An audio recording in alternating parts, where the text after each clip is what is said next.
బీహార్ ఎస్ఐఆర్పై ఎన్నికల సంఘం మరియు ప్రతిపక్షం మధ్య వివాదం మరింత తీవ్రమవుతోంది.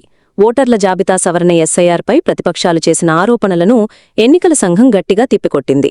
ఏ పార్టీ కూడా అభ్యంతరం వ్యక్తం చేయలేదు అని ఎన్నికల సంఘం స్పష్టం చేసింది. ఆగస్టు 1 నుండి 10వ తేదీ వరకు ఓటర్ల జాబితా ముసాయిదాపై రాజకీయ పార్టీల నుంచి తమకు ఎలాంటి అధికారిక ఫిర్యాదులు రాలేదు అని ఎన్నికల సంఘం కౌంటర్ ఇచ్చింది. ఈ ప్రకటనతో ఓటర్ మోసాలు జరుగుతున్నాయని ప్రతిపక్షాలు చేసిన ఆరోపణలకు ఎన్నికల సంఘం తన తాజా ప్రకటన ద్వారా బదులిచ్చింది. ఈ వివాదం రాజకీయ వర్గాల్లో మరింత చర్చకు దారితీస్తోంది. నిజానికి అంతకుముందు ఒక ప్రకటనలో ప్రతిపక్ష నేత ఈ ప్రత్యేక ఓటర్ల జాబితా సవరణ ప్రక్రియ ద్వారా ఓటర్ మోసాలకు పాల్పడుతున్నారని ఎన్నికల సంఘంపై తీవ్ర ఆరోపణలు చేశారు. అయితే ఈ ఆరోపణలను ఎన్నికల సంఘం ఈ తాజా ప్రకటనతో ఖండించింది. ఎన్నికల సంఘం నుంచి వచ్చిన మరో కీలక ప్రకటన. ఓటర్ల జాబితా సవరణపై వచ్చిన ఆరోపణలకు ప్రతిగా ఈ ప్రకటన వచ్చింది. ఆగస్టు 1 నుంచి 10 వరకు తమకు ఎలాంటి అభ్యంతరాలు రాలేదని చెబుతున్నారు. ఒక విషయం చాలా స్పష్టంగా అర్థమవుతోంది. ఆగస్టు 1 నుంచి ఎన్నికల సంఘం నిరంతరం ఈ డేటాను విడుదల చేస్తోంది. ఇది అధికారిక డేటా.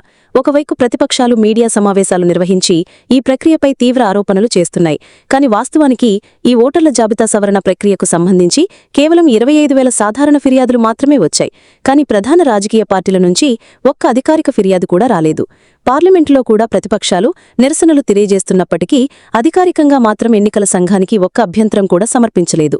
ఎన్నికల సంఘం విడుదల చేసిన అధికారిక డేటా ప్రకారం ప్రధాన రాజకీయ పార్టీల నుంచి వచ్చిన ఫిర్యాదులు 0. బయట నిరసనలు జరుగుతున్నా అధికారికంగా మాత్రం ఇప్పటికీ ఎలాంటి ఫిర్యాదులు దాఖలు కాలేదు. ఈ వివాదం రాజకీయ వర్గాల్లో మరింత చర్చకు దారితీస్తోంది. మరిన్ని తాజా వార్తలు, వాస్తవాలు, విశ్లేషణల కోసం స్టే ట్యూన్డ్. భారత్ ఆవాజ్, దేశ్ కీ ఆవాజ్.